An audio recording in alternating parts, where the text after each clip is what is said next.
ஒரு மனுஷன் ஒரு மலைப்பகுதிக்கு சுற்றுலா போறாரு. அப்போ அவருடைய உடல் உறுப்புகள் எல்லாம் பேச ஆரம்பிக்குது.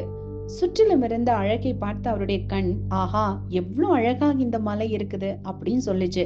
உடனே காது சொல்லுச்சு, என்ன மலையா? என்னால ஒண்ணும் கேட்க முடியலையே, நீ பொய் சொல்ற அப்படின்னு சொல்லுச்சு. உடனே அவருடைய கை, என் கையால் தொட்டு பார்த்தாதான் நான் நம்புவேன். இது ஏதோ ஒரு கல் போலதான் தெரியுது அப்படின்னு சொல்லுச்சு. சாதாரண கல்ல மலைன்னு சொல்லி கண் நம்ம ஏமாத்த பாக்குது, ஏமாந்து போயிடாதீங்க அப்படின்னு சொல்லுச்சு.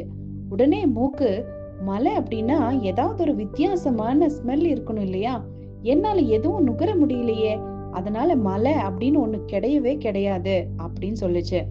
இந்த உறுப்புகள் போல தாங்க நம்ம பலரும் இருக்கிறோம். அதாவது ஒன்றை குறித்து நமக்கு அனுபவம் இல்லாத போது அப்படி ஒரு காரியம் இருக்கவே வாய்ப்பில்லை அப்படின்னு சொல்றோம். பல ஆழமான, அர்த்தமான, உயர்தரமான காரியங்கள் நம் வாழ்க்கையில இருக்குது.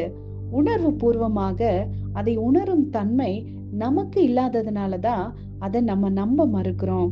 உண்மையாகவே நிலையான மகிழ்ச்சி நிறைந்த வாழ்வு சாத்தியம் இல்லை அப்படின்னு சொல்லி பல பேர் நினைக்கிறாங்க. ஆனா மகிழ்ச்சியா இருப்பதும் உயிரோடு இருக்கையில் நன்மை செய்வதுமே அல்லாமல் வேறொரு நன்மையும் இல்லை அப்படின்னு அறிவு படைத்த ஆண்டவர் சொல்றாரு. அது மாத்திரம் இல்லங்க, கர்த்தருக்குள் எப்பொழுதும் சந்தோஷமா இருங்கள், சந்தோஷமா இருப்பதே உங்கள் பலன் அப்படின்னு வேதம் சொல்லுது. ஆமாங்க, நீங்களும் நானும் எப்பவுமே சந்தோஷமா இருக்கணுங்கிறது தான் ஆண்டவரோட விருப்பமா இருக்குது.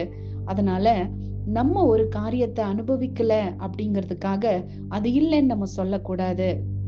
முக்கியமான ஒரு உண்மை என்ன தெரியுமா? பாவ மன்னிப்பை பெற்றவர்கள் இந்த உலகத்திலேயே ரொம்ப மகிழ்ச்சியாக வாழ்வாங்க அப்படிங்கிறது தான் உண்மை.